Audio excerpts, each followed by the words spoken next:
Oi, Eliane, bom dia. Bom dia, Raicen, bom dia, Carolina, bom dia, ouvintes. Bom dia, Eliane, bem-vinda. Vamos falar sobre essa viagem do presidente Lula, que chega à Itália, começando com o encontro com o sociólogo Domenico De Masi, né, que fala sobre o ócio criativo, e num momento em que deixa muita pauta aqui no Brasil também tocando ali, né? Talvez com ligações, algumas orientações do núcleo político, depois de ele ter entrado com bastante força na articulação política na semana passada. Pois é, essa viagem do presidente Lula é uma viagem muito importante, principalmente por causa das fotos. Ele começa com Domenico De Masi, do ócio criativo, né, que conhece muito o Brasil. O Domenico vem muito a Brasília, inclusive, São Paulo, Rio, mas o presidente Lula vai trazer alguns troféus importantes. Um deles é a foto com o Papa Francisco. Quando Lula foi solto, depois daquele tempo todo de prisão, a primeira viagem internacional do Lula foi para o Papa, foi para visitar o Papa. O Papa gosta do Lula, né? Eles têm uma relação, assim, vamos dizer assim, muito gentil um com o outro, e os dois têm um interesse em comum nesse momento, que é a paz na Ucrânia. Então o Papa vai ouvir as propostas do Lula, o Lula vai falar sobre as tentativas, sobre as conversas, e é uma forma de ir unindo pessoas em torno da paz na Ucrânia, né? Além disso, claro que o Papa vai perguntar muito sobre o Brasil, da Argentina, do mundo, e o mais importante do ponto de vista da política, em nossa política interna, né, é a foto do Lula com o Papa, porque sempre isso tem muito apelo. E o Lula também vai se encontrar com o presidente da Itália, né? A Itália também está bastante sacudida, com uma direita emergente forte, né? Então o Lula vai se informar também sobre o que está acontecendo na Itália. Depois ele vai para a França, vai para Paris, vai encerrar um encontro super importante internacional sobre economia e meio ambiente, ou seja, resumindo, sobre sustentabilidade, e ele também vai ter uma outra foto de grande impacto entre os jovens, principalmente, que é a foto dele no show do Coldplay. O Coldplay convidou o Lula para subir no palco e para discursar no palco. Claro que é um discursinho rapidinho, tipo, oi, né? Mas a foto é sempre muito poderosa. Como todo mundo diz, uma imagem às vezes vale mais do que 1000 palavras, e isso na política é muito forte. Mas enquanto o Lula está viajando, o Brasil vai estar pegando fogo, ou seja, o Lula dessa vez vai fazer uma viagem mais fácil, né, uma viagem mais tranquila, de bons contatos e boas fotos, em que ele terá pouca chance de falar bobagem, mas ele vai ter que se ocupar muito do contato com Brasília. Brasília essa semana está pegando fogo, tem decisões importantes no judiciário, no legislativo, no próprio executivo. Então Lula vai dessa vez ficar muito conectado com o Brasil. Fotos lá, né, e fogueira cá, gente. Então vamos lá para uma das fogueiras, decisão importante que vai vir também do Banco Central. A decisão vai vir amanhã, mas hoje já começa a reunião do Copom sobre a taxa básica de juros. E ontem, antes de embarcar nessa viagem, Lula fez a segunda live no programa Conversa com o Presidente, voltou a criticar os juros altos e disse que o presidente do Banco Central, Roberto Campos Neto, deve explicações sobre isso. A gente vai ouvir um trechinho. Apenas o juro precisa baixar, porque também não tem explicação. O presidente do Banco Central precisa explicar, não a mim, porque já sei por que ele não baixa, mas explicar ao povo brasileiro e ao Senado que o elegeu por que ele mantém essas taxas de juros de 13,75 num país que está com inflação anual de 5%. E aí, qual o cenário, Eliane? Pois é, mas o Brasil está nessa inflação de 5% porque o Banco Central manteve uma rígida política monetária. Né? O Banco Central jogou os juros lá para cima exatamente para baixar a inflação. Então, agora que a inflação está baixa, há muitas dúvidas sobre como o Banco Central vai reagir. Né? São 2 dias de reunião, como você disse, Heisen, começa hoje, a decisão é amanhã, mas ninguém está apostando. Ontem, apesar da live do Lula, ou talvez exatamente por causa da live do Lula, o ministro Fernando Haddad, ministro da Fazenda Fernando Haddad, almoçou com o Roberto Campos Neto. É claro que, publicamente, o Haddad assume a postura do Lula de cutucar, de criticar os juros e o Banco Central, mas ele mantém boas pontes, uma boa conversa com o Roberto Campos Neto. Os dois mantêm um bom diálogo e o Campos Neto sempre está bem informado sobre como estão indo as coisas na Fazenda e o Haddad também é bem informado sobre como estão indo as coisas no Banco Central. Isso é uma postura civilizada, conveniente a ambos, conveniente ao país, né? Então, se alguém tem alguma ideia se os juros vai ou não baixar, eu acho que é o próprio Fernando Haddad, mas ele não contou para ninguém não. Tá todo mundo aqui na expectativa, os juros vão baixar. Isso é uma certeza, mas a expectativa é de que só comecem a baixar em agosto. Né? E a pressão do governo é que baixe já. Mas essa é uma grande dúvida. Está todo mundo com a pulga atrás da orelha. O que vai acontecer? Eu não aposto, não. Até porque também, né, passa a integrar o Galípolo no Conselho do Banco Central a partir da outra reunião, né, Eliane? O Galípolo foi para lá, como vamos dizer assim, eu ia usar a expressão espião, mas imagina, eu jamais faria isso, né? Mas ele foi para lá exatamente como, vamos dizer assim, um enviado do governo para o Banco Central. Mas, além do Galípolo estar lá dentro e ser um voto a mais, você tem a conexão direta do Haddad com o Roberto Campos Neto, ou seja, não precisa muito espião não, porque os dois estão em contato direto. Agora, vai ser uma decisão difícil do Copom, porque realmente o Lula tem razão, né? A inflação está caindo, portanto já pode mexer um pouquinho para baixo nos juros, mas você ainda vai ter novidades, movimentos na economia ainda em junho e julho, que ainda podem continuar pressionando um pouquinho a inflação para cima. Então, é uma calibragem difícil que só técnicos podem dar. Não são os políticos que definem, são os técnicos, né? Estava vendo uma notícia aqui que o Galípolo, ele acabou já sendo... Nessa terça-feira saiu aqui no Diário Oficial a exoneração dele do Ministério da Fazenda, portanto, livre para assumir... Tem outro também, tem mais um ex-diretor, né? Tem mais um novo diretor. São 2 que vão assumir. Enfim.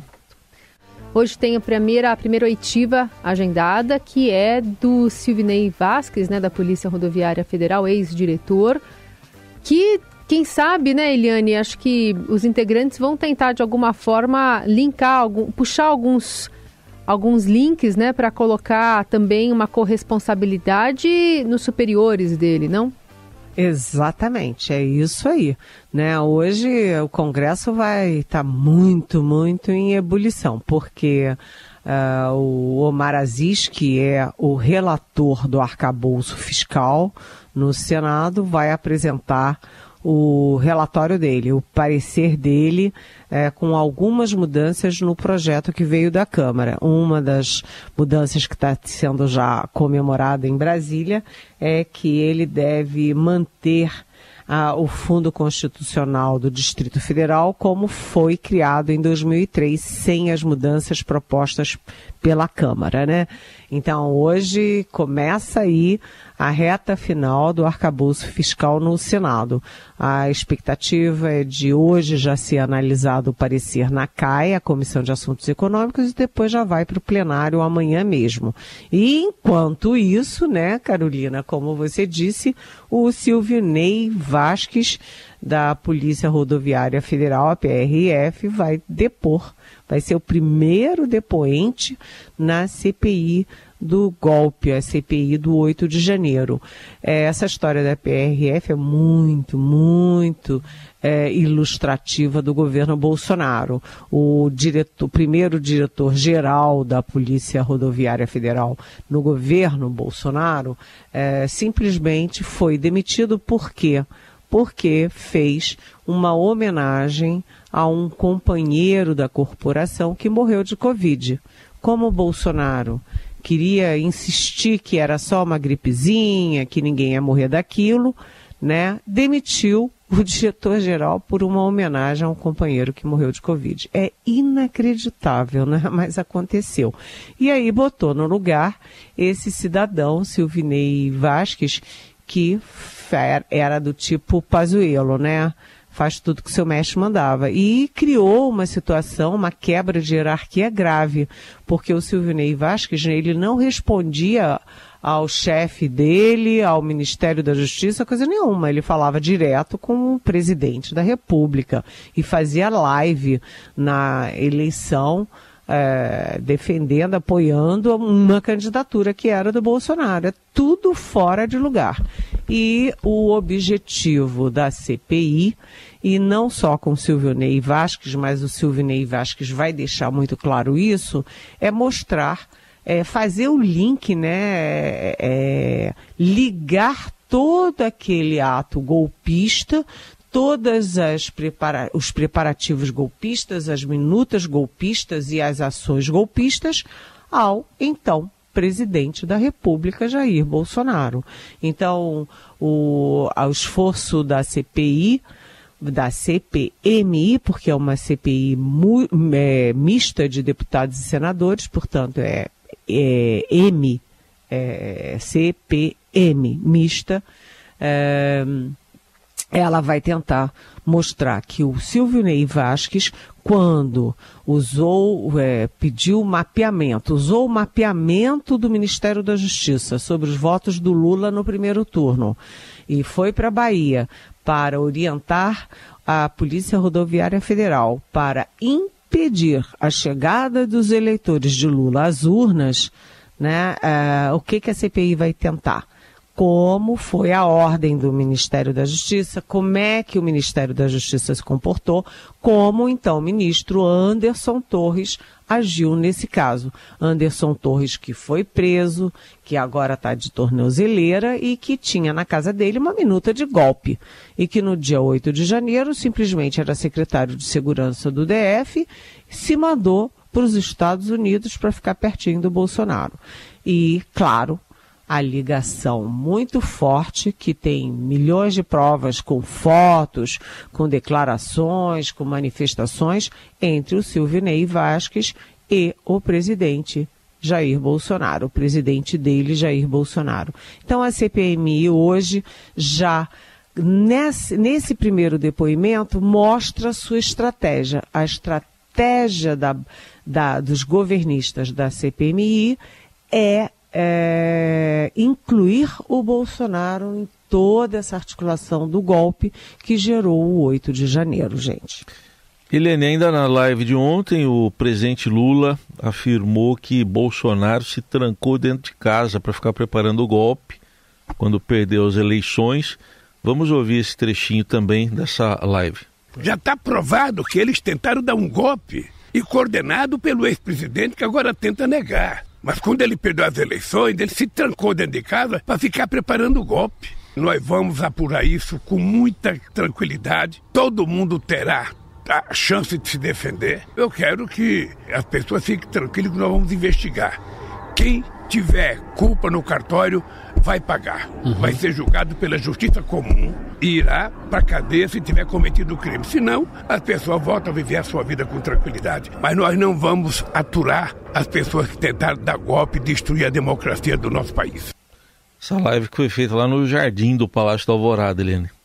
Pois é, e é isso, né? Eu acho que com o presidente Lula concordamos todos, né? Quem tentou dar um golpe de Estado tem que ser criminalizado, tem que ser punido, né? Julgado, sim, investigado, julgado com direito a todas as suas manifestações, a sua defesa, mas quem for comprovadamente culpado tem que pagar.